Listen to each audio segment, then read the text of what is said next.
Chapter 6 of the Mind and Its Education by George Herbert Betts. Sensation. We can best understand the problems of sensation and perception if we first think of the existence of two great worlds, the world of physical nature without and the world of mind within. On the one hand is our material environment, the things we see and hear and touch and taste and handle, and on the other hand our consciousness, the means by which we come to know this outer world and adjust ourselves to it. These two worlds seem, in a sense, to belong to and require each other. For what would be the meaning or use of the physical world with no mind to know how to use it?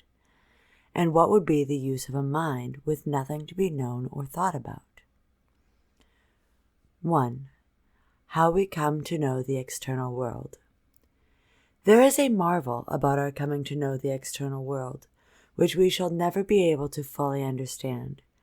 We have come by this knowledge so gradually and unconsciously that it now appears to us as commonplace, and we take for granted many things that would puzzle us to explain. Knowledge through the senses. For example, if we say, "Of course I see yonder green tree. It is about 10 rods distant." But why "of course"? Why should objects at a distance from us and with no evident connection between us and them be known to us at all merely by turning our eyes in their direction when there is light? Why not rather say with the blind son of Professor Prézu of Paris, who, when asked if he would like to be restored to sight, answered, "If it were not for curiosity, I would rather have long arms. It seems to me that my hands would teach me better what is passing in the moon than your eyes or telescopes." We listen and then say, "Yes, that is a certain bell ringing in the neighboring village," as if this were the most simple thing in the world. But why should one piece of metal striking against another a mile or two away make us aware that there is a bell there at all, let alone that it be a certain bell whose tone we recognize? Or we pass our fingers over a piece of cloth and decide, that is silk. But why merely by placing our skin in contact with a bit of material should we be able to know its quality, much less that it is cloth and that its threads were originally spun by an insect? Or we take a sip of liquid and say, "This milk is sour." But why should we be able to, by taking the liquid into the mouth and bringing it into contact with the mucous membrane, to tell that it is milk and that it possesses the quality which we call sour? Or, once more, we get a whiff of air through the open window and in the springtime and say, "There is a lilac bush in bloom on the lawn." Yet why, from inhaling air containing particles of lilac, should we be able to know that there is anything outside, much less that it is a flower, and of a particular variety which we call lilac? Or finally, we hold a heated flat iron up near the cheek and say, "This is too hot. It will burn the cloth." But why, by holding this object a foot away from the face, do we know that it is there, let alone knowing its temperature? The unity of sensory experience. Further, our senses come through experience to have the power of fusing, or combining their knowledge, so to speak, by which each expresses its knowledge in terms of the others. Thus, we take a glance out of the window and say that the day looks cold, although we well know that we cannot see cold, or say that the melon sounds green, or the bell sounds cracked, although a crack or greenness cannot be heard, or we say that the box feels empty, although emptiness cannot be felt. We have come to associate cold originally experienced with days which look like one we now see, with this particular appearance, and so we say that we see the cold. Sounds, like the one coming from the bell, we have come to associate with cracked bells, and that coming from the melon with green melons, until we say unhesitatingly that the bell sounds cracked and the melon sounds green. And so with the various senses. Each gleans from the world its own particular bit of knowledge, but all are finally in partnership, and what is each one's knowledge belongs to every other one insofar as the other can use it. The sensory process to be explained. The explanation of ultimate nature of knowledge, and how we reach it through contact with our material environment, we will leave to the philosophers. And battles enough they have over the question, and still others they will have before the matter is settled. The easier and more important problem for us to describe is the process by which the mind comes to know its environment, and to see how it uses this knowledge in thinking. This much we shall be able to do, for it is often possible to describe a process and discover its laws, even when we cannot fully explain its nature and origin. We know the process of digestion and assimilation and the laws which govern them, although we do not understand the ultimate nature or origin of life which makes these possible. The qualities of objects exist in the mind. Yet, even the relatively simple description which we have proposed, many puzzles confront us, and one of them appears at the very outset. This is that the qualities we usually ascribe to objects really exist in our own minds and not in the objects at all. Take, for instance, the common qualities of light and color. The physicist tells us that what we see as light is occasioned by an incredibly rapidly beating of ether waves on the retina of the eye. All space is filled with ether, and when it is light, that is, when some object like the sun or other light-giving body is present, the ether is set in motion by the vibrating molecules of the body, which is the source of light. Its waves strike the retina. A current is produced and carried to the brain, and we see light. This means, then, that space, the medium in which we see objects, is not filled with light, the sensation, but with very rapid waves of ether, and that the light which we see really occurs in our own minds as the mental response to the physical stimulus of ether waves. Likewise with color. Color is produced by ether waves of different lengths and degrees of rapidity. Thus, ether waves at the rate of 450 billions a second gives us the sensation of red, 472 billions a second, orange, of 526 billions a second, yellow, of 589 billions a second, green, of 640 billions a second, blue, of 722 billions a second, indigo, of 790 billions a second, violet. What exists outside of us, then, is these ether waves of different rates, and not the colors as sensations themselves. The beautiful yellow and crimson of a sunset, the variegated colors of a landscape, the delicate pink in the cheek of a child, the blush of a rose, the shimmering green of the lake. These reside not in the objects themselves, but in the consciousness of the one who sees them. The object possesses but the quality of reflecting back to the eye of ether waves, of the particular rate corresponding to the color which we ascribe to them. Thus, red objects, and no others, reflect back ether waves of a rate of 450 billions a second.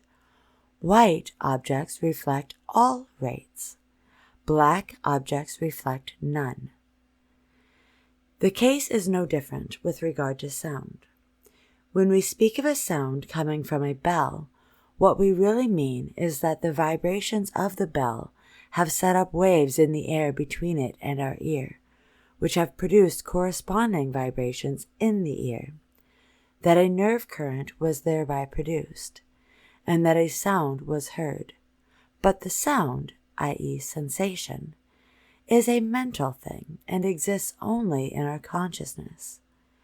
What passed between this sounding object and ourselves was waves in the intervening air, ready to be translated through the machinery of nerves and brain into the beautiful tones and melodies and harmonies of the mind. And so with all other sensations. The three sets of factors. What exists outside of us, therefore, is a stimulus, some form of physical energy of a kind suitable to excite to activity a certain end organ of taste or touch or smell or sight or hearing. What exists within us is the nervous machinery, capable of converting the stimulus into a nerve current, which shall produce an activity in the cortex of the brain. What results is the mental object which we call sensation of taste, smell, touch, sight, or hearing. 2. The nature of sensation. Sensation gives us our world of qualities. In actual experience, sensations are never known apart from the objects to which they belong. This is to say, that when we see yellow or red, it is always in connection with some surface or object. When we taste sour, this quality belongs to some substance, and so on with all the senses.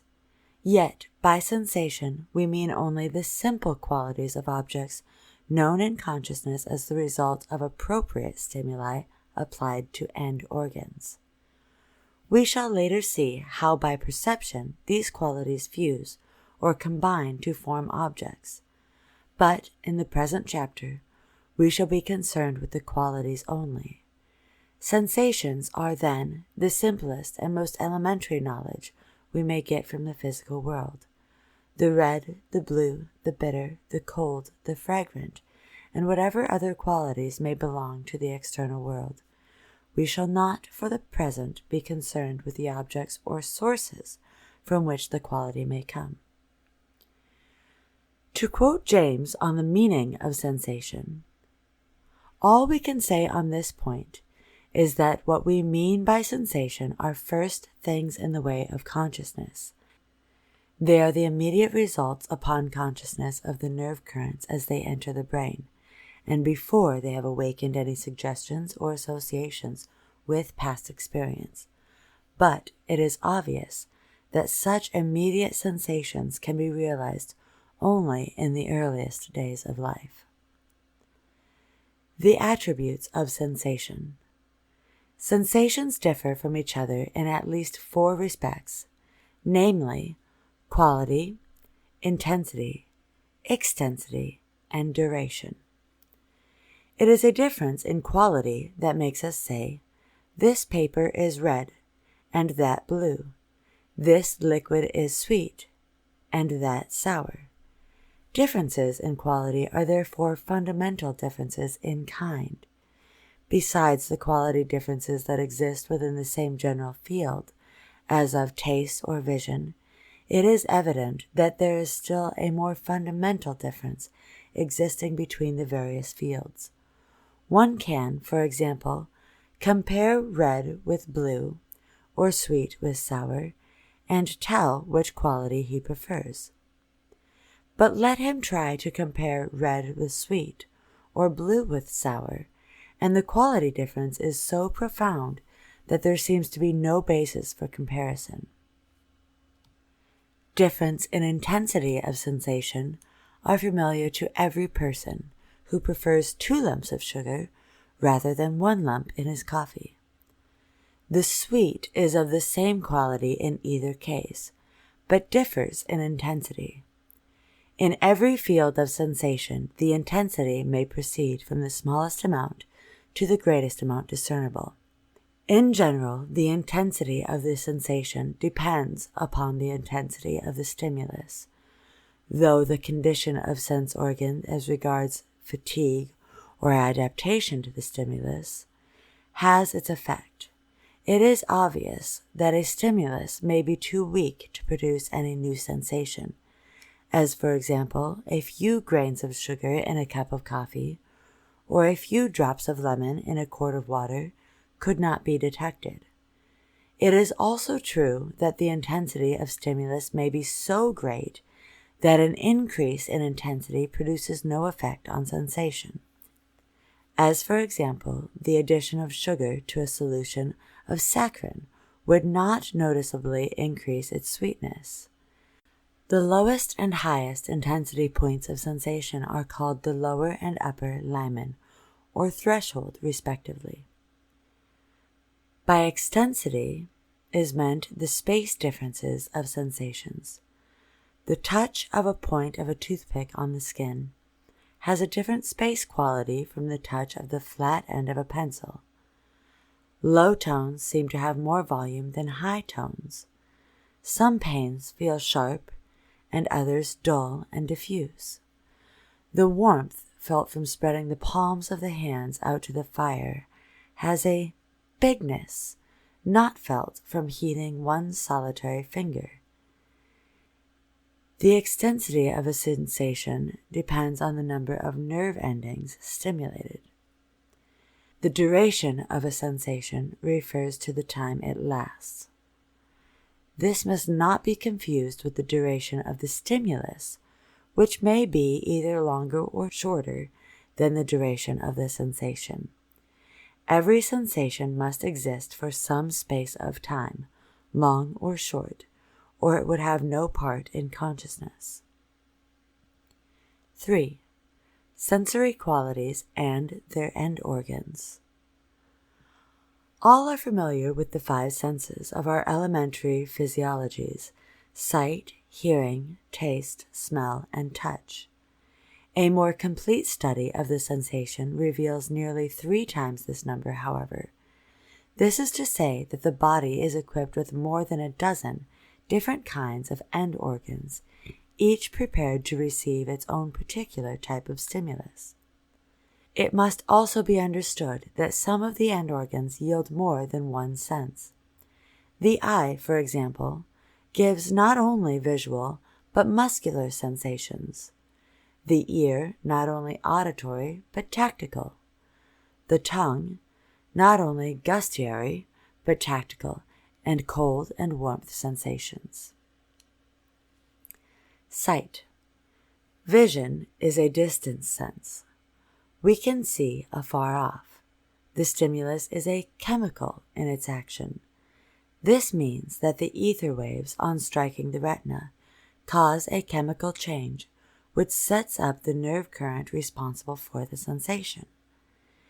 The eye, whose general structure is sufficiently described in all standard physiologies, consists of a visual apparatus designed to bring the images of objects to clear focus on the retina in the foeva, or area of clearest vision, near the point of entrance of the optical nerve.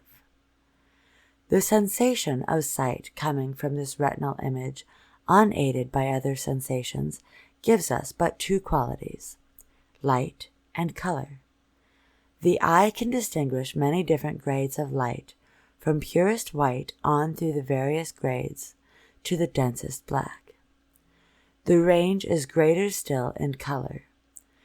We speak of the 7 colors of the spectrum: violet, indigo, blue, green, yellow, orange, and red.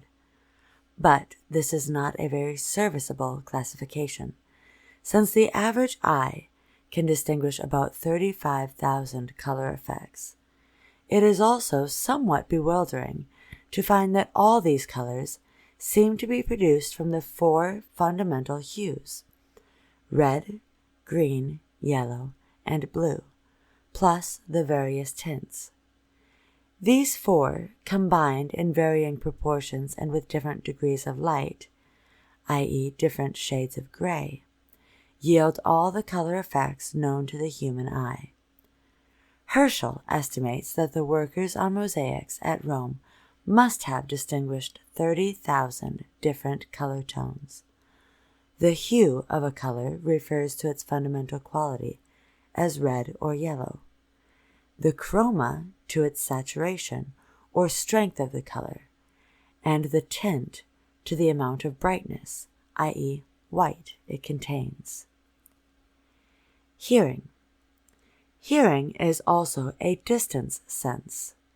The action of its stimulus is mechanical, which is to say that the vibrations produced in the air by the sounding body are finally transmitted by the mechanism of the middle ear to the inner ear.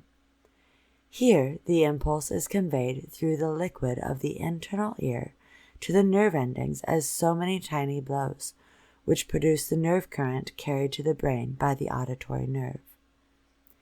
The sensation of hearing, like that of sight, gives us two qualities, namely, tones with their accompanying pitch and timbre, and noises. Tones or musical sounds are produced by isochronos, or equal timed vibrations. Thus, C of the first octave is produced by 256 vibrations a second, and if this tone is prolonged, the vibration rate will continue uniformly the same. Noises, on the other hand, are produced by vibrations which have no uniformity of vibration rate. The ear's sensibility to pitch extends over about 7 octaves. The 7-octave piano goes down to 27.5 vibrations and reaches up to 3,500 vibrations. Notes of nearly 50,000 vibrations can be heard by an average ear. However, these are too painfully shrill to be musical. Taking into account this upper limit, the range of the ear is about 11 octaves.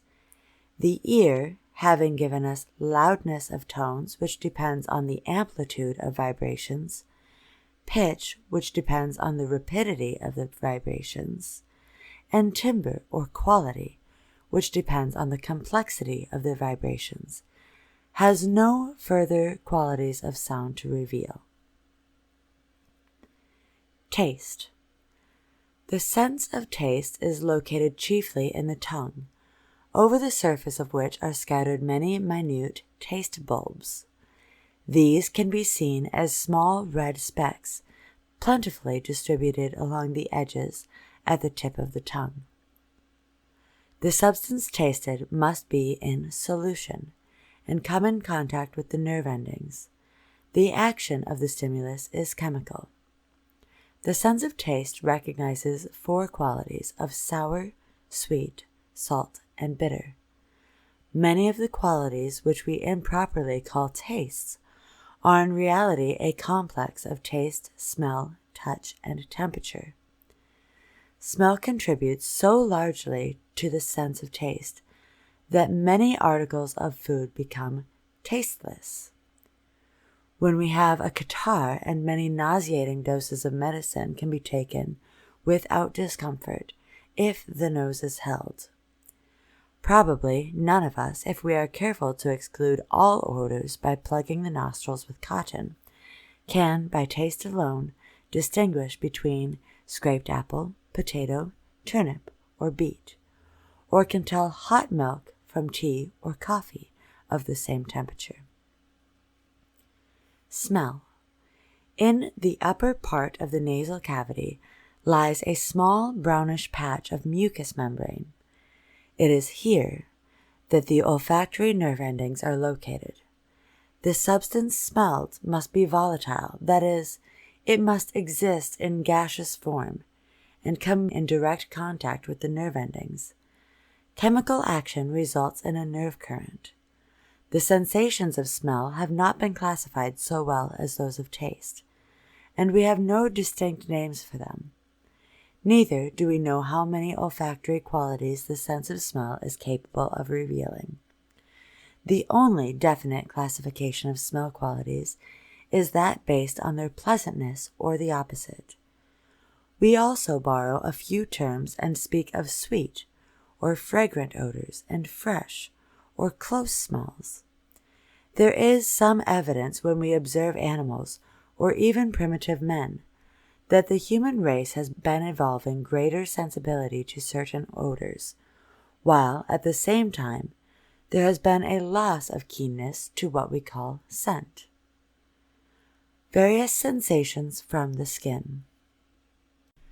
The skin, besides being a protective and excretory organ, affords a lodging place for the end organs, giving us our sense of pressure, pain, cold, warmth, tickle, and itch. Pressure seems to have for its end organ the hair bulbs of the skin. On hairless regions, small bulbs, called the corpuscles of Meissner, serve this purpose. Pain is thought to be mediated by free nerve endings. Cold depends on end organs called the bulbs of Krauss, and warmth on the Ruffinian corpuscles. Cutaneous or skin sensation may arise from either mechanical stimulation, such as pressure, a blow or tickling, from thermal stimulation from hot or cold objects, from electrical stimulation or the form of action of certain chemicals, such as acids and the like. Stimulated mechanically, the skin gives us but two sensation qualities, pressure and pain. Many of the qualities which we commonly ascribe to the skin sensations are really a complex of cutaneous and muscular sensations. Contact is light pressure. Hardness and softness depend on the intensity of the pressure.